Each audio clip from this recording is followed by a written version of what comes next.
Very good morning to everyone. The last class we have covered up to the preparation of nitrogen, and today we will continue. There is 15 group elements. Next, the important compounds of nitrogen, that is ammonia. Then after we will see the preparation of nitrogen oxides and nitric acid. First we will go with here ammonia. So, preparation of ammonia. A very important preparation here. There is the preparation of ammonia by Haber process. It's very important. You will get in board examination also this one. Haber process. So in this Haber process, we will take nitrogen, and if we treat with hydrogen, we will get ammonia. But here this is a reversible reaction. The preparation of ammonia by using nitrogen and hydrogen is a reversible reaction, and the reaction is exothermic in nature. The delta H is equals to, it is approximately minus 46.1 kilojoule per mole. In a reversible reaction case, we cannot get 100% yield. So if you want to get a good yield of ammonia in this Haber process, you have to apply the concept of Le Chatelier principle. According to Le Chatelier principle, nitrogen is a gas and hydrogen also gas, and this ammonia also gas. So here the reaction is now moving from more number of moles to the less number of moles. Here 1 mole of nitrogen and 3 moles of hydrogen, total 4 moles, they are converting into the 2 moles of ammonia. So to shift the reaction backward reaction according to Le Chatelier principle, what we have to do? We have to apply the more pressure. If we increase the pressure, the reaction can move from more number of moles to the less number of moles. So that is why in the Haber process, to get the more yield of ammonia, the pressure applied is approximately 200 atmospheres according to the Le Chatelier. Next one more, to get more yield. So whenever the ammonia is formed, immediately we can collect it. So immediate collection of ammonia also decreases the concentration of ammonia in the product side. If the concentration of ammonia decreases product side, ultimately the reaction moves forward direction. So like this also we can increase the yield of ammonia. And the next, this is anyhow exothermic reaction. Generally exothermic reactions, low temperature conditions, high temperature conditions are not favorable. But here nitrogen is a triple bond. To break that nitrogen, initially we required some anyhow temperature. So here we will use, instead of high temperature, we can use a temperature approximately 450 degrees Celsius. Almost 420, 430, approximate 450 degrees Celsius we can use. But low temperatures cannot give the more amount of yield. For that purpose, apart from this, we can use the catalyst. Here the catalyst used is the iron catalyst. Now the rate of the reaction will increase. To attain equilibrium, it will take a lesser time. And apart from this iron catalyst, the iron acts as a catalyst, we can use molybdenum as a promoter, MO. It can act as a promoter. Promoter generally it can increase the activity of the catalyst, and this catalyst increases the activity of the reaction. So we will get more yield of ammonia. So these are the points involved in the preparation of Haber process. It is ammonia preparation. So simple, hydrogen can give ammonia, but it is an exothermic reaction. This point you should remember. And the pressure required, the high pressures required, low temperature required. Generally low temperature cannot give more yield. That is why we will use the catalyst, iron catalyst, and molybdenum as a promoter. So sometimes apart from this iron catalyst, you can use iron oxide also catalyst. As iron or iron oxide. But if you use iron oxide as a catalyst, in that case potassium oxide or alumina acts as a promoters, and this can be used as a promoters. Like in case of iron catalyst, molybdenum is a promoter, but here you can use potassium superoxide.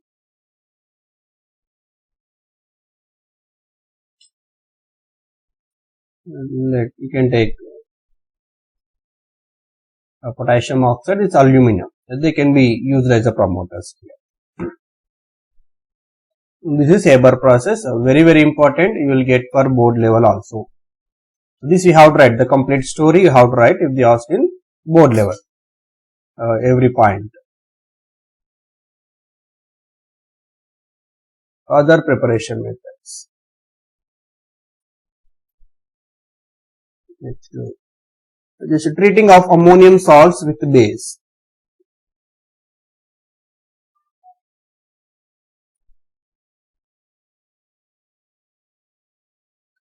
From ammonium salts, you take ammonium salt and you treat with the base.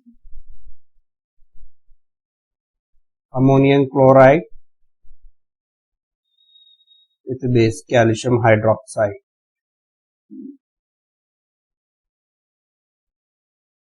You get ammonia. Apart from this, some byproducts.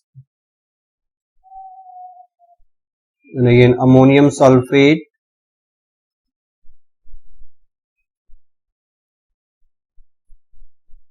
You treat with sodium hydroxide. You get ammonia, water, and sodium sulfate. You take 2 moles. Similarly, decomposition of ammonium salts also can produce ammonia. Instead of treating with base, you can decompose it. This is first, and the second, decomposition of ammonium salts. This you take ammonium chloride, and if you heat it, you will get ammonia. Ammonium sulfate also, and simple decomposition can give ammonia, thermal decomposition reactions. Next, ammonium carbonate, and if you heat it, you will get ammonia. So these are some decomposition reactions of ammonium salts, and these are the acid base reactions, salt and with a base.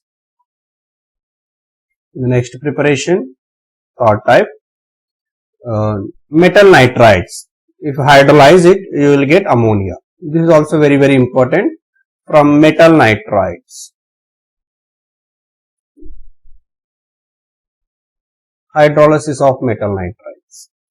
Let me take like this. Magnesium nitride. If you do the hydrolysis, you will get ammonia. Apart from that, byproduct is a magnesium hydroxide. Aluminum nitride can give ammonia and aluminum hydroxide. It liberates ammonia. Apart from that, hydroxide can be formed.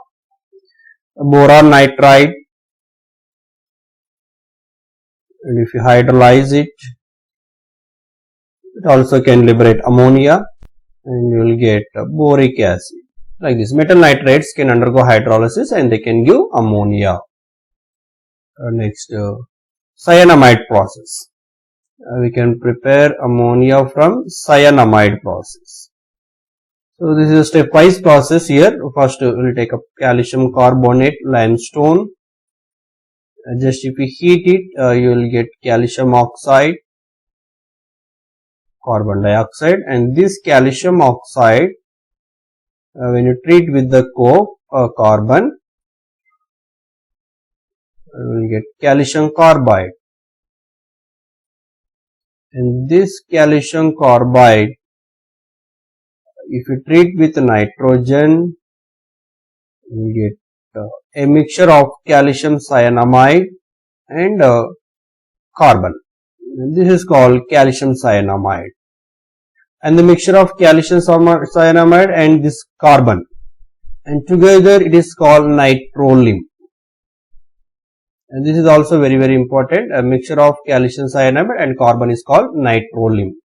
This can be used as a fertilizer, nitrolim. And this calcium cyanamide, if you do further hydrolysis, that can produce the ammonia, and this ammonia can be used as a fertilizer. So like this also we can prepare ammonia. This is the cyanamide process.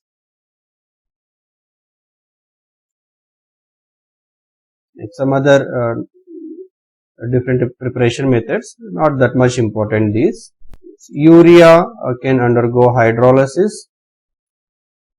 Can give ammonium carbonate,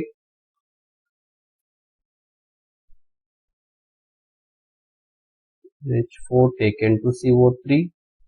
This is reversibly, it can produce ammonia.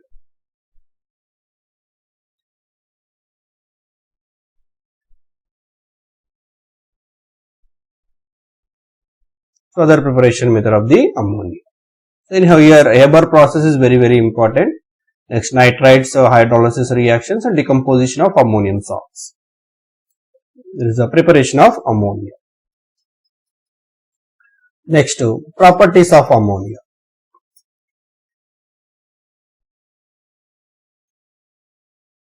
Properties, both physical and chemical properties. First one here, ammonia is a colorless gas.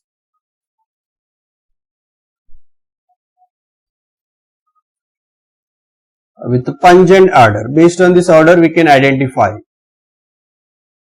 Generally, all hydrides of the nitrogen family, they are pungent odor only, and it is non-inflammable in nature. Non-inflammable in nature, and it can easily undergo solubility when you treat with water. When you add to the water, it can undergo the ammonia can soluble in water very easily. Why? Because due to the hydrogen bond, easily soluble in water. Then it can form ammonium hydroxide, aqueous ammonia solution. It releases OH minus partially, hence it can act as a weak base. Ammonia, when you treat with water, it can produce this ammonium ion and OH minus. So this is some chemical properties of ammonia. Ammonia can react with some metal salts, and it can convert the metal salts into precipitated hydroxides of precipitates. You can take ferric chloride. When you treat with ammonia aqueous solution, nothing but ammonium hydroxide, ammonia solution or ammonium hydroxide, both are the same one. And it can form precipitate of ferric oxide. The soluble metal salts into the precipitated form. And similarly, zinc sulfate, the soluble form can be converted into the precipitate by using this ammonia solution.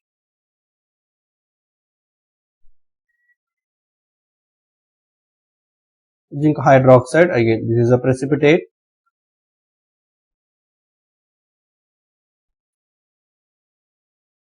You get ammonium sulfate.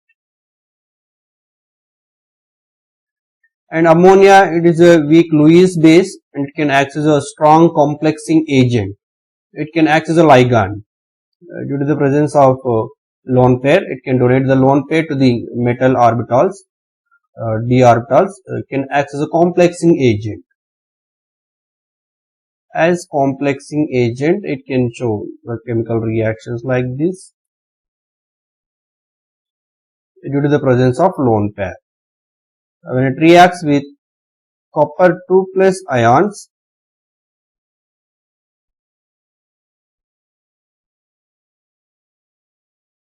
and it will form copper complex,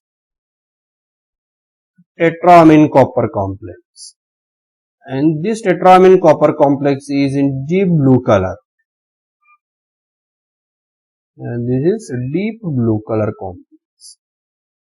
And some other reactions also, when you treat with the AgCl white precipitate with ammonia, generally silver chloride soluble in ammonium solution, but whereas other silver halides, there is silver bromide and silver iodide. Silver bromide is partially soluble in ammonia solution, whereas silver iodide insoluble in nature. But only one silver halide that is soluble in ammonia is silver chloride.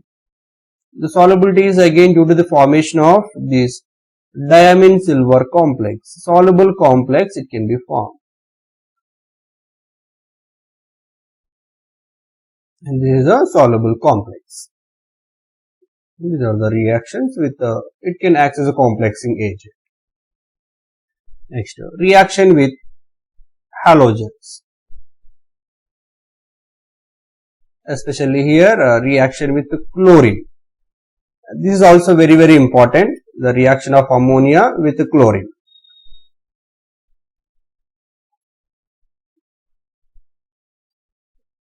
Here two conditions.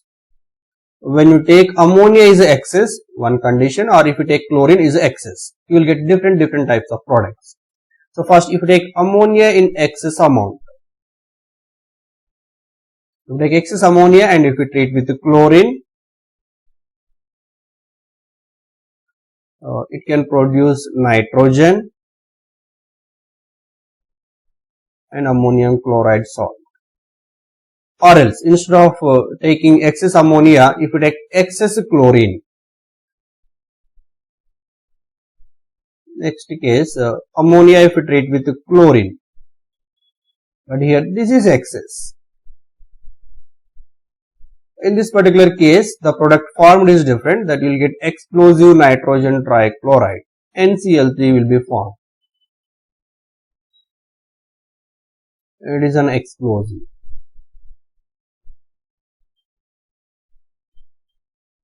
Two different reactions. If you take excess ammonia, nitrogen is a product, and if you take excess chlorine, NCl3 is the product. And these are also very important reactions.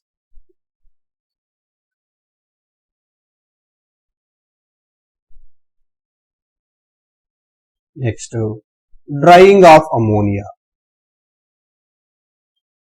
How can we dry the ammonia? How can you convert into the, how can you remove the moisture? Simply here, we can say drying of ammonia or removal of moisture.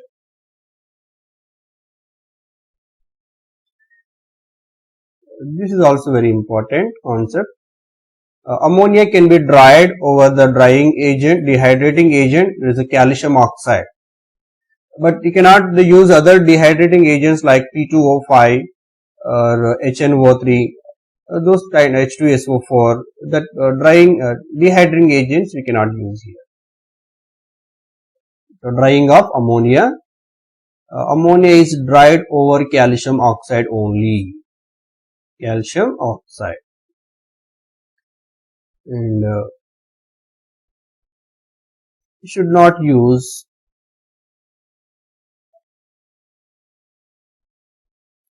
dehydrating agents. What are they like? P2O5 is a strong dehydrating agent, and concentrated sulfuric acid,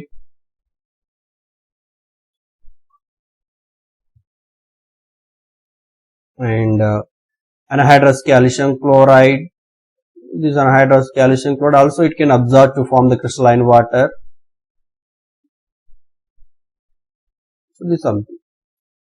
So these substances cannot be used as a drying agents in case of ammonia. We can use only the calcium oxide. Why? Why? Because ammonia is a basic in nature, we know, and this ammonia can react with P2O5 is a strong acid, H2SO4 also acid, and this calcium chloride also can form the complexing agent.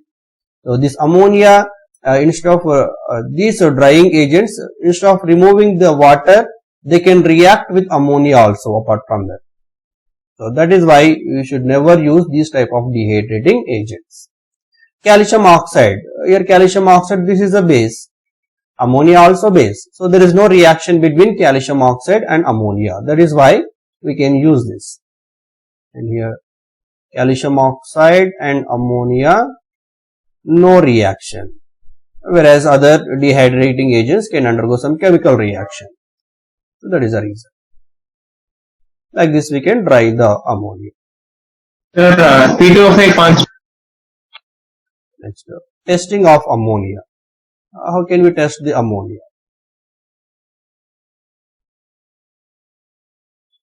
Or how can we identify whether the released gas is ammonia or not? test for ammonia.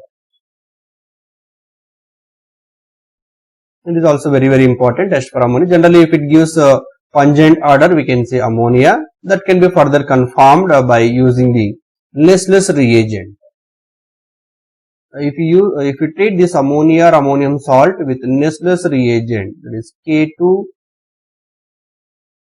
HgI4. This is called Nessler's reagent. So this Nessler's reagent in presence of basic media, if you treat with ammonia, then it can form a brown color precipitate of iodide of Millen's base. We will get the complex like HgO, HgNH2,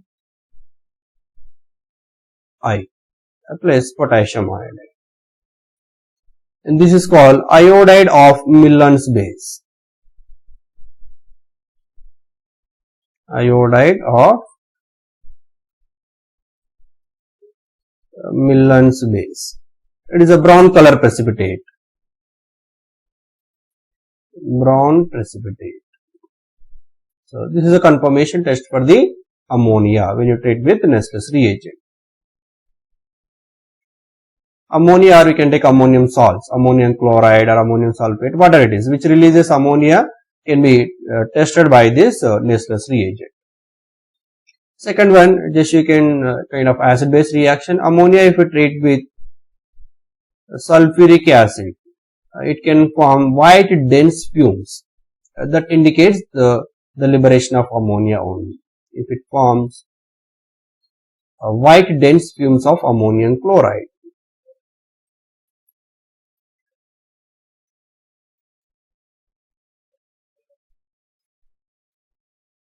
So the first one is very important, Nessler's reagent, the test for ammonia.